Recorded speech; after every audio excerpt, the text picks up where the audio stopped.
All right. Good evening. This is a special meeting, a special budget subcommittee meeting that we're holding in 3 areas of the city. We have quorum. I'd like to call the budget subcommittee meeting for Etobicoke, East York, and York consultations to order.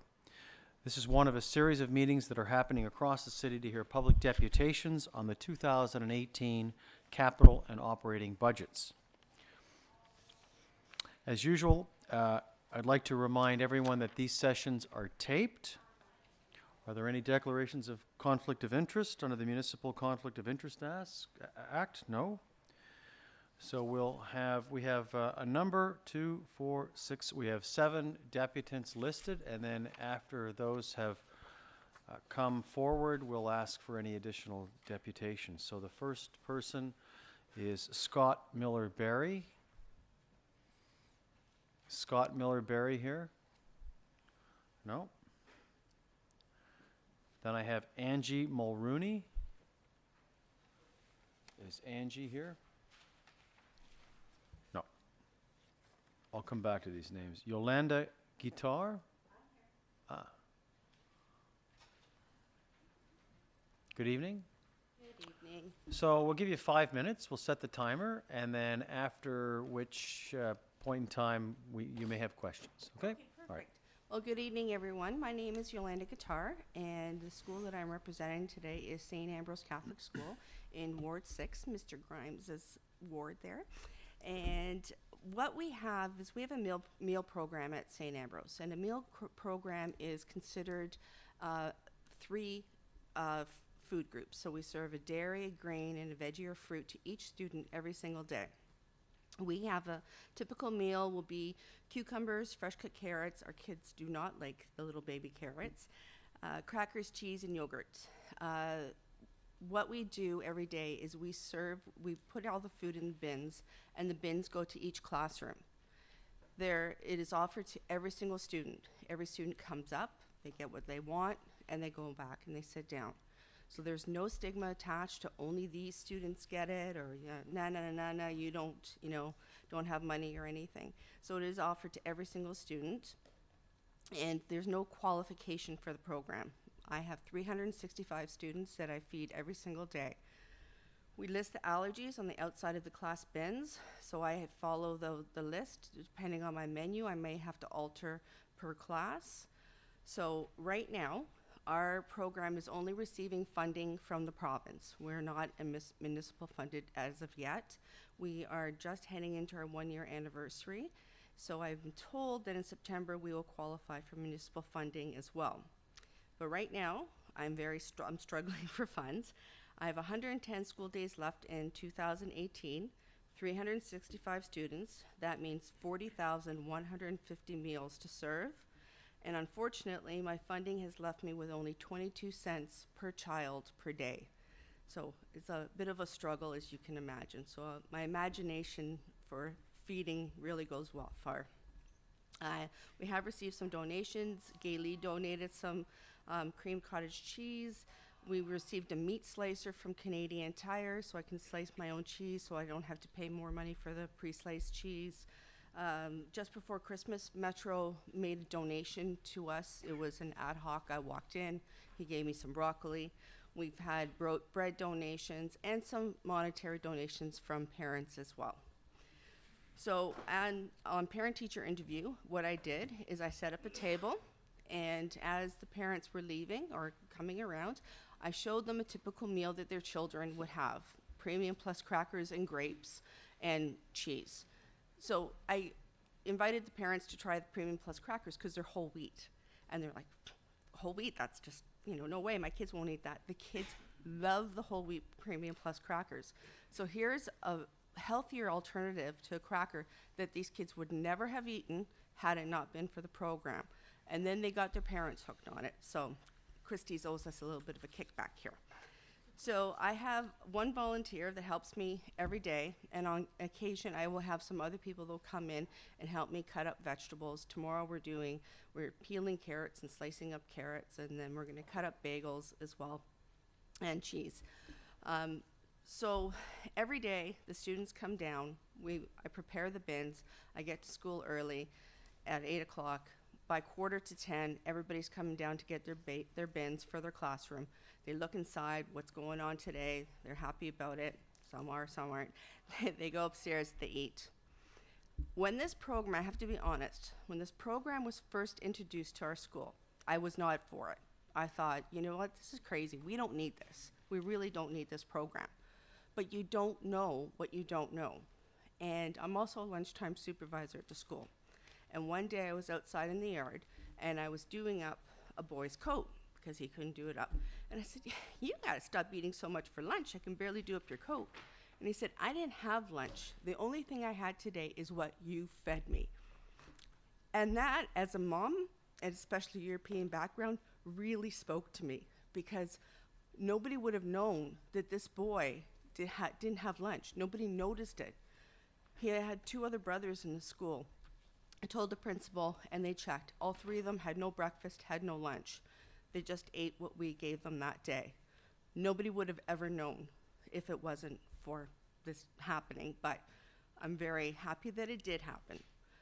I don't need to have statistics tell me what it means for a child to not eat. We have 1 student. I can always tell when she hasn't had breakfast, because she is screaming, she's violent, she's throwing things. Pull her aside, give her yogurt, give her some cheese, she calms right down. So I don't need to look at statistics. I can see it right in front of my face. So what happened to me, I truly believe in this program. Can I just get you to wrap up? Yes, I give myself to get this program. So that leads me with thank you for believing in this program. Thank you from the students that we feed every day. They thank you for giving them the program. And it's a very critical program, and I would never see. Okay, got a question. Okay, thank you. Got a question from Councillor Mahavik. Yes, thank you very much. So I'm just wondering, you mentioned the story of the child who had hunger, clearly had hunger issues, and the student nutrition fulfilled that need.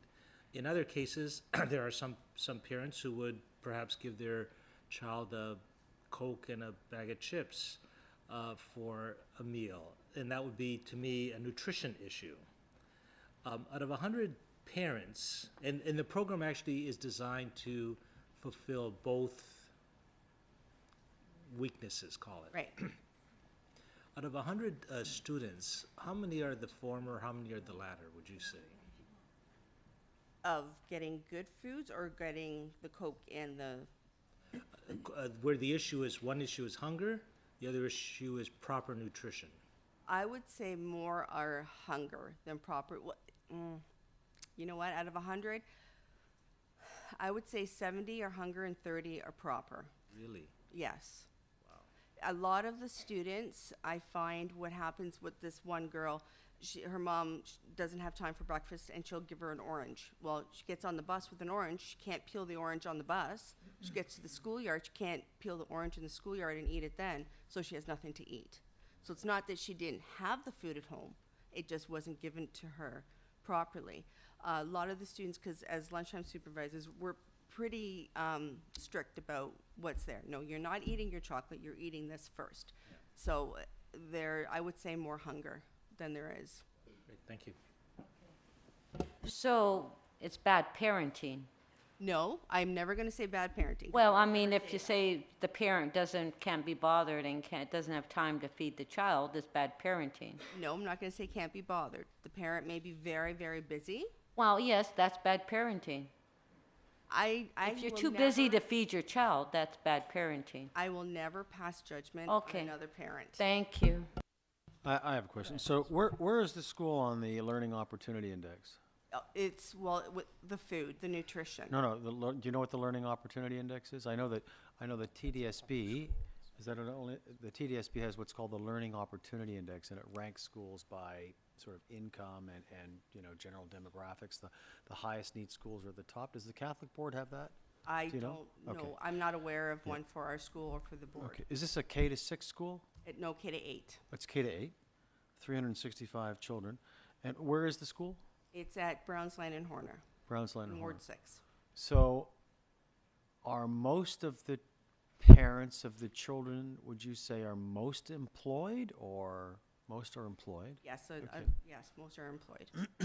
Okay. And the snack is provided when? It's provided in the morning. In the morning. Yes. So what happens in a situation? You mentioned that family, the boy who you said, he's got to cut back on his eating when in fact he hadn't been sent to school with anything. So he was sent to school with nothing. Right. He gets this measly, no offense, this measly snack in the morning, a couple crackers and some, carrots that he doesn't want to eat, apparently.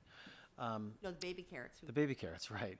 But, that can't last a day. So, what, to your knowledge, does the school do anything about a situation like that in terms of approaching the parents and say, why are you sending your kids to school with no lunch? Yes. In this case, I did bring it up to the attention of the principal, who then called the parents. And what happens is the parents leave for work much earlier than the kids do to go to school. So it's up to these boys to get themselves ready for school. So one's in grade 3, one's 6, and one grade 8. You could make the sandwiches the night before, I suppose. Right, I agree 100%. So then she approached them and said, this is what happened. We also, when we have pizza days, we freeze our pizza, and if a child forgets a lunch, doesn't have a lunch, we'll give them the pizza. With the nutrition program, I'm also able to provide them with some more food. Right. If they need When, it. when the bins come back from the classrooms, everything gone or mostly gone? Most of it's gone. Most Depends on, that's how I get to, that's how I figured out they didn't like the mini carrots. I was Yeah. getting so many mini carrots back. They love broccoli, and they love Okay. the peeled carrots, and they love grapes. Okay. Okay, thank you for coming today. Thanks for your You're deputation, and thank you for your work. Thank you. Next, I have Jennifer Defrancesco, or Francesco, huh? Got it right, first time. Good evening. My name is Jennifer Defrancesco, and I run the nutrition program at St. Eugene. As well, I am the parent council chair. We are located in Etobicoke in, I believe it's Ward 4. We run a morning meal program, and the program started in October of 2016. We feed about 400 kids a day from JK to grade 8. This is a universal program, as you already know, and we respect religious restrictions, and we work to accommodate most allergies. The food we typically serve consists of vegetable, fruit, grain, and dairy. Some days it may be something like apples and carrots with cheese and premium whole wheat crackers, or grapes, tomatoes, and sliced oranges with yogurt and whole wheat Melba toast. Of course, this varies day to day and every week. Unfortunately, our kitchen doesn't have a stove, so serving hot dishes is impossible. Also, another setback is lack of space and not having a proper double sink, freezer, and dishwasher. This makes it hard to clean up and storing food. Our program receives funding from the government as well as the Angel Foundation. We do receive donations from parents, but this is another challenge as parents are always feeling the strain of giving when they are usually overstretched as it is. We could always use more funding, as this would allow us to serve a wider range of produce, which, as you know, can be very expensive. We have a few volunteers, but I do most of the work, which, if you could imagine, feeding 400 kids every day can be exhausting. We try our best to encourage parents to come and help, but only the truly committed stay. I don't know if this is lack of will or incentive, but I have a hard time getting them to come. We also occasionally have some of the older students help, which they love. I think it's really good for them, especially as a teaching opportunity, so they can see the effort that goes into it and how it helps the school as a whole. The program is a great chance for children to learn about healthy eating, to enjoy food together like a family, and that we should all be inclusive. From the feedback I have received from the students, teachers, parents, and staff, everyone is overjoyed with the program. Everyone is happy that it is available to the kids, and the children feel they are cared for, they feel a sense of togetherness, and that someone loves them. One story I'd like to leave you with, and this is from my own personal experience. We had a family recently join the St. Eugene family. They are immigrants and came here just before Christmas. They had nothing, and I mean nothing. The children were sleeping on a thin blow-up mattress, and the parents were sleeping on a sofa they got by the curb. It absolutely broke my heart. We as a community at St. Eugene rallied together and were able to get them donated items to furnish their home and other items they were in need of to live a somewhat normal life. What I'm getting at here is with this program, I know these kids are at least getting one meal a day that is filling their tummies. I can't for the life of me think that they are going hungry, because I know I wouldn't want my own children to go hungry. So this program is so important in ways you can only imagine. I really want to thank the city on behalf of myself and the whole St. Eugene family. Thank you for helping. Your support is needed every day, every month, every year. Please don't stop giving. I have a question. Yes. St. Eugene is, I know where this, it's on West Rose, right? It's West Rose? It's the West Royal. West Royal. And it's surrounded by $1 million homes. $1 million homes, but our children come from different That was going to be my question. Yeah, So backgrounds. does that typify the student population, or where is the student population coming from? I think our student population is widespread. I think you have children coming from those $1 million homes, and you have children that are coming from the Dixon and Islington area that live in those in the. I'm assuming there's subsidized housing in there. Some of them. So it's like a wide range. It's sort of from one end to the other and in between. Okay. Yeah. But generally, the student population, is it on the poor side or on the well-off side, or? Like I said, it's a mix. Yeah. So it's not. Are kids coming to school hungry? Are kids coming to school hungry? Are a lot of kids coming to school hungry? I wouldn't say a lot of them are coming to school hungry. I would say it's probably works out to like a one third.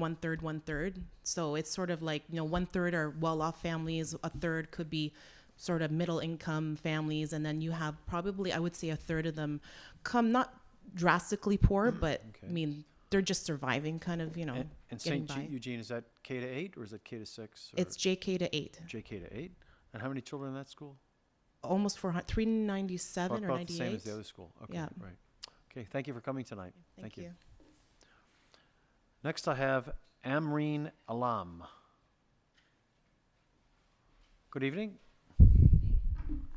My name is Amreen Alam, and I'm the current lead coordinator at Lanark Junior Middle School. We are located in Ward 6, South Etobicoke. This is our third year running a morning meal program, which is also known as morning munch program. We kind of got the kids to name our program differently so that they can be interested into the program. They get opportunities to have a say in what we should serve them or not. The program is absolutely universal, so absolutely no exclusions, especially kids with religious or dietary needs or allergies. We firmly believe that all children are entitled to the program regardless of financial constraints. We maintain high standards for serving healthy food. We follow the ministry guidelines.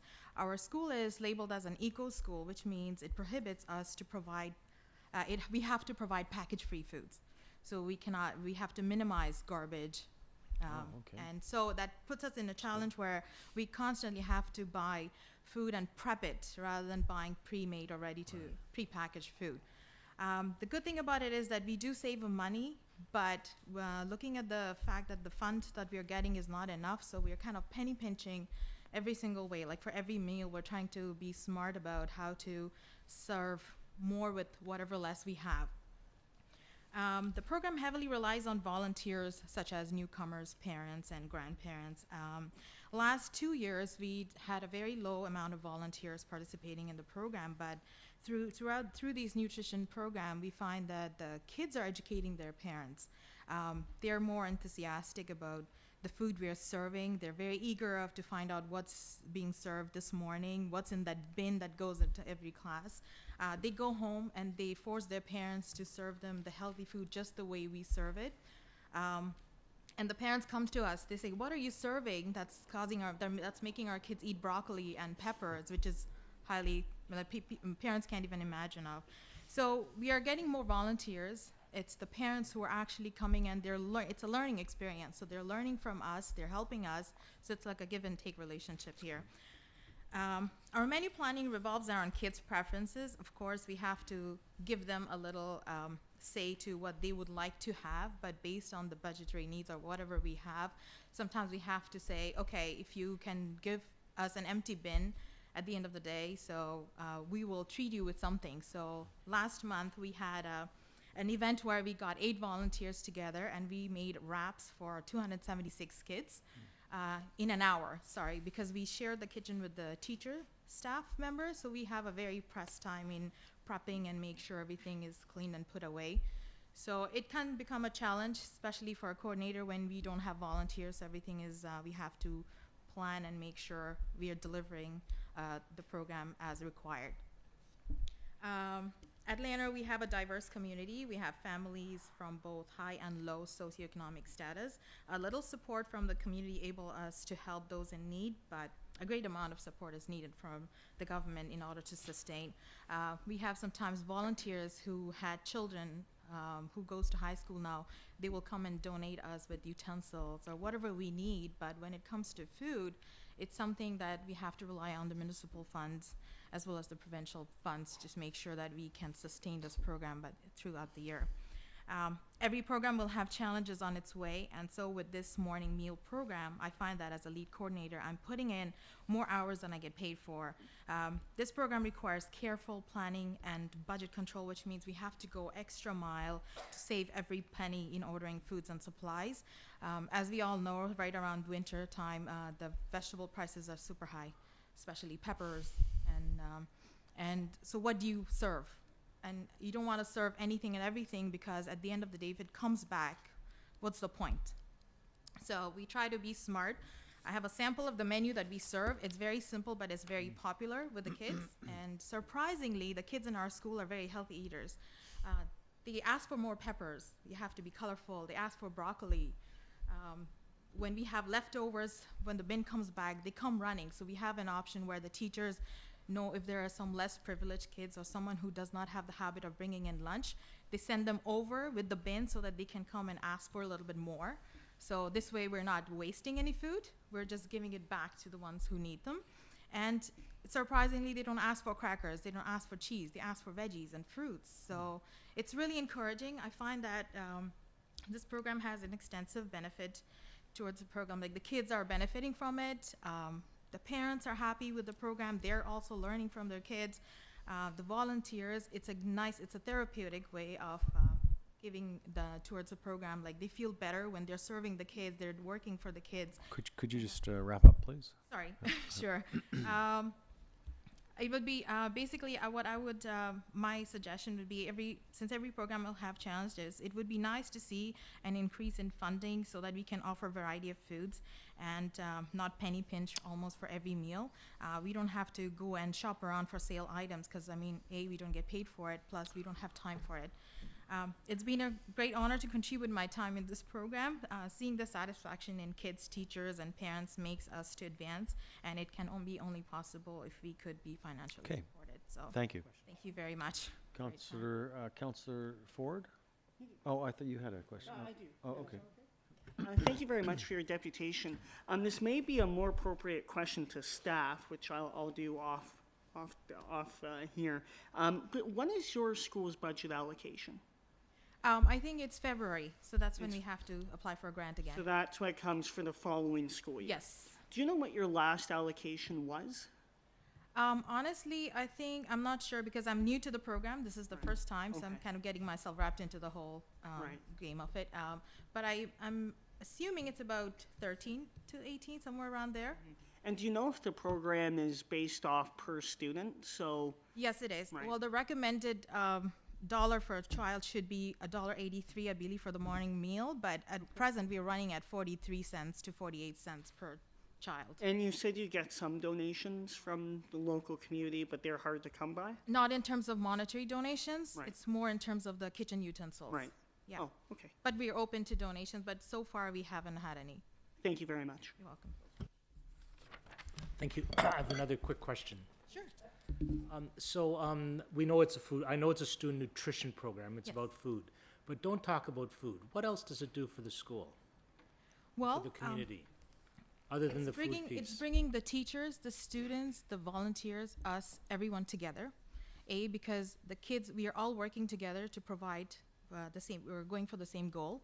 So in class, there's a system where the teacher has to work equally to serve the kids, and the kids have to sit together and eat, and the volunteers are prepping. So it's like a network where we're kind of having a give and take relationship. Like, I'm doing something for you, in return you're giving me back happiness. So it's a definite say, and I find the kids always has a say to what they want us to feed them. if budget permits, then we surprise them with splash of like different times. We have parfait days, we have wrap days. So we'll have to reward them. Okay, thank you very much. You're welcome. Just a question. You did make a comment that that everyone's entitled, regardless of their financial situation. So if there are a lot of parents in the school that financially are financially well off, and they love the program, why not ask some of these parents to give some money towards the program? At the beginning of the year, we sent out a form where we had to ask about allergy issues for the kids, and we did have an option for accepting donations at whatever amount. And we were expecting to get some donations from these sort of families, but surprisingly, no. Well, because when they know it's free, they won't give. Actually, no. We don't promote it as that way. It's based, because it's yearly. We don't know how long the fund's going to be lasting, so. Okay. Time, thank you. You're welcome. He answered it, yes. Yeah. Okay, next I have Anne Nguyen. Hello. Hello. Good evening. Good evening to you. Okay, so you have 5 minutes. Hi, my name is Anne Nguyen, and I live in Ward 7. I'm here giving a deputation on behalf of the Toronto Youth Cabinet. The Toronto Youth Cabinet has asked for council to at least fund its already adopted commitments. Today, I'm here to specifically speak on service cuts to recreation programs and the expansion of Toronto Public Library programs. I would also like to speak to how important affordable recreation has been for me and for so many other youth in Toronto. As you know, there are $9 million available for allocation to $41 million worth of commitments. It is heartbreaking that with our city's current state of austerity, it is one discussion after the next that forces people to fight over the funding of different programs and strategies the council has already adopted. I am still a student in my first year of high school. As a student, I am an avid user of the libraries and the City of Toronto's programs. These many programs and resources provided have had very positive impacts on the lives of my family, friends, and community. These programs have affected my school life, an example being the Swim to Survive program, which taught me life-saving skills and inspired me to be a competitive swimmer.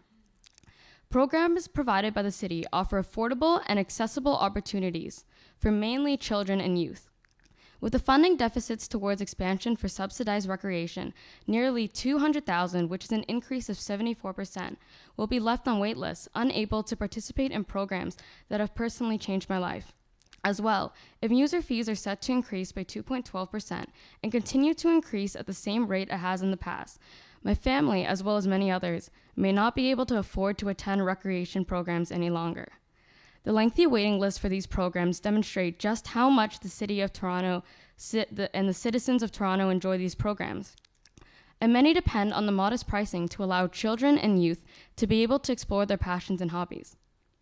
Accessible resources are also available at the library, making it equally as important as additional Toronto Public Library Youth Hub locations, staff, and programs. Libraries offer essential resources to the marginalized communities in Toronto. The Toronto Public Library has helped to bridge the social services gap, with the Youth Hub specifically assisting at-risk youth. Free classes are provided, and certain branches offering counseling and a variety of other services. I am a member of my local library's branch's youth advisory group and have seen the many positive impacts the library has done for the community. The new investments, including the youth hubs, e-learning labs, and restoration, has drawn in many to my nearby community as well, prompting development in an underfunded neighborhood. Not including funding for the Toronto Public Library's new resources and programs would make it increasingly difficult for marginalized communities to access resources. The Toronto Public Library, as well as recreation centers, have been shown to stimulate promising developments and have personally affected my life for the better. Toronto's motto is diversity, our strength. I believe that accessible, affordable opportunities for people of all diverse backgrounds is what brings people to Toronto. As a young person speaking out about issues that I have seen from experience truly make a difference, I strongly advise you to continue funding the expansion of recreation centers and new developments and programs in the library, including expanding the Sunday service program and the Wi-Fi hotspot lending program. Toronto is judged by the way we treat our marginalized communities. making it very important that investments are made in youth. It may not be possible to bring recreational programs to every child, but at the very least, we can make it possible for children of all backgrounds to have an opportunity to foster creativity and learning. Thank you for the opportunity to speak today.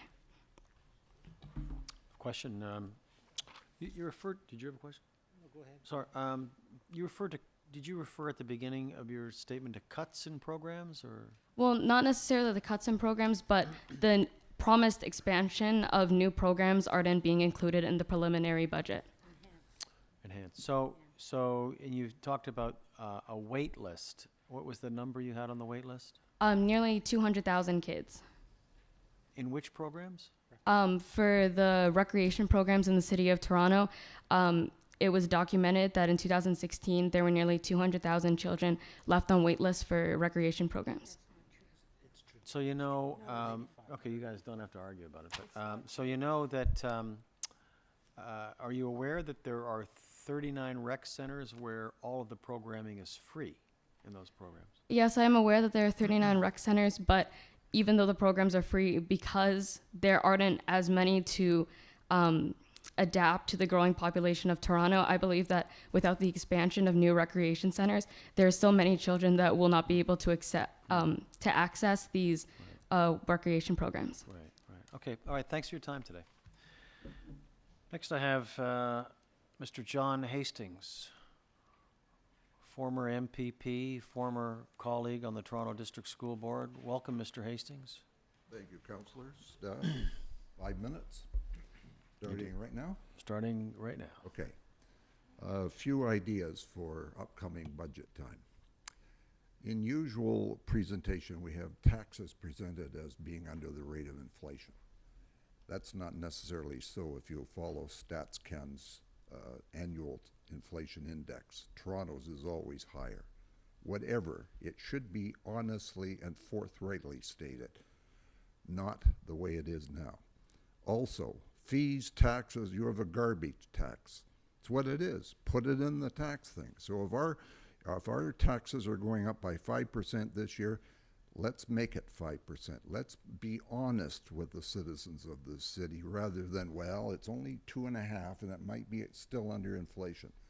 We're being ingenious in my estimation. Secondly, in terms of language, I hear so many of us use, and I have used, words that mislead the public.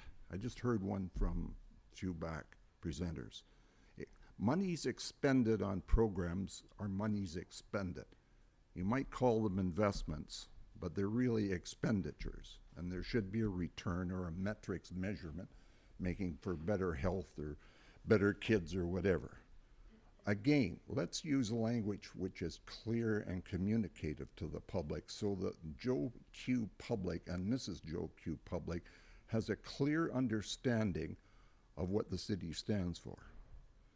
Thirdly, we call ourselves a world-class city. Well, you can use the name, but I would dispute that we're not using world-class in terms of how we treat A, taxpayers on those previous two instances. Secondly, the homeless. We have seen recently that we're using Band-Aid approaches as usual when we should be planning ahead. There's not been an audit done of the homeless population in this city for at least 2 years. I don't know how you can plan if you don't have some estimation of what your numbers are going to be. And even if you do get good numbers, why are we putting them in armories? Those are for the military. This city has tons of real estate, which would be much more accommodative and useful for the homeless. Again, we need to treat the homeless with some dignity and respect, and we need to start planning. If I understand this, the Toronto Community Housing Corporation has at least 3,500 vacancies. My number may be completely off. Whatever the number is, why does this city not have a planning program and a coordination in place that you can take some of the homeless, the ones that want to go, because you can't force anybody in this society except taxpayers to pay, that we get them jobs, training, and a decent place to live. And if we have those vacancies in TCHC, let's involve the unions, the private sector, and build and accommodate those units that are burned out or whatever. I can take you to Jamestown. I'll bet you there's 2 units there that have been there at least 4 years burned out. Let's have some active coordination amongst senior management and help these people. Get them a home, help them to get into education if they're interested, and especially in the whole area of skills trades for our young people. This would be a major way of reducing what we have now, a Band-Aid approach, which is not the best in terms of treating people as a world-class city. Thirdly, if we're a world-class city, why aren't we treating our business community the same way? I heard you, Councillor Campbell, a couple of hours ago on the King Street disaster, or the knees cap project, as I call it, which, to me, you have an economic development committee. That economic development committee should have been taking charge of this whole program in terms of making sure the small businesses down there do not end up, you're going to have a vacancy rate there by next spring if the thing isn't solved immediately. Or does this city really care where it gets its taxes from? Going back to that program. Finally, economic development. I don't know if you have a real estate advisory committee in terms of commercial real estate. This city is probably one of the most prominent cities in terms of film, television, and commercial productions. It's up to $2 billion. These awards last night show all the presentations and winners by people in the technical area. But one of the film owners here says we're running out of space. We need a properly planned approach to this industry if you're going to save it, or it's going to walk away. It'll be off to New York, California, and elsewhere. Can I just get you to wrap up, please? Okay, finally, gridlock in this city. This mess down on King Street creates gridlock. Not only that, the Transportation and Works Department is doing an excellent job in terms of how it creates its own gridlock. It'll start a project, say if it's a water sewage problem, as you have now, that's going to take longer. But in the summer, you'll see Works Department people set up these golden orange cones to do a little pavement. They'll start, and you won't see them back for weeks. I need you to wrap up, John. So that's basically some of the things I hope you can take a look at and make this city more livable, more drivable, and more investment friendly. Thank you. Thank you. Thank you. Any questions? No questions? Well, just, Fred, sorry. so, the majority of what you're saying is what we're doing, but on the other hand, being a former MPP, you know that the province should step up. The province should certainly step up Exactly, which they haven't. if it is dealing with the issue of. But you were a former MPP. We're talking about now, not when I was there. Well, that's past history. okay. If you're talking about the drug situation, the druggies that live in our I'm not community talking housing, about I'm not talking about the druggies. well, what do you want to talk about? Everything that, all the recommendation, that it's okay, thanks. Okay, great, thank you. I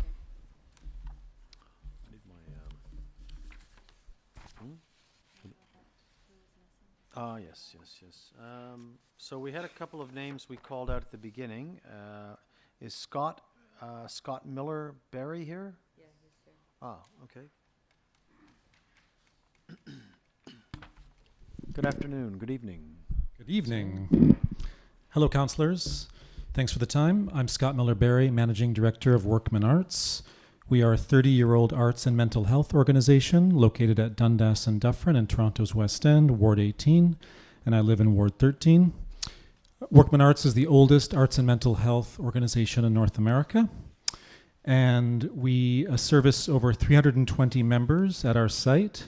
These are artists living with mental health and or addictions issues. These are painters, musicians, filmmakers, actors, writers, and all arts disciplines in between. Outside of supporting these 320 members, we present public programming each month with visual arts exhibitions, photo shows, art sales and rental program, and we run an annual film festival called Rendezvous with Madness. Sorry. Our annual cash operating budget is approximately $650,000, of which $20,000 comes annually from the Toronto Arts Council.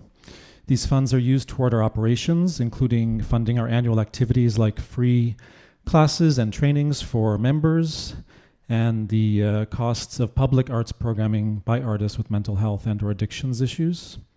Our TAC grant is an important part of our funding mix to keep our operations stable, but truly not enough as the costs of doing business increase each year. I'm here to thank you and City Council for your previous increases in support to the Toronto Arts Council, and to encourage you to uphold Council's commitment to reach the $25 per capita target in 2017. Okay. At less than 0.02% of the city's $10.9 billion operating budget, this $2 million increase is quite justified, in my humble opinion. Investing in the arts is good for the economy, with every dollar in city arts grants leveraging over $20 in ticket sales, donations, and or support from other levels of government. As someone who manages budgets, I know that there's many competing demands on the city's funds. I want to emphasize the value in arts funding. Support for the arts helps Toronto attract businesses and tourists, engage newcomers and young people, and helps beautify our neighborhoods.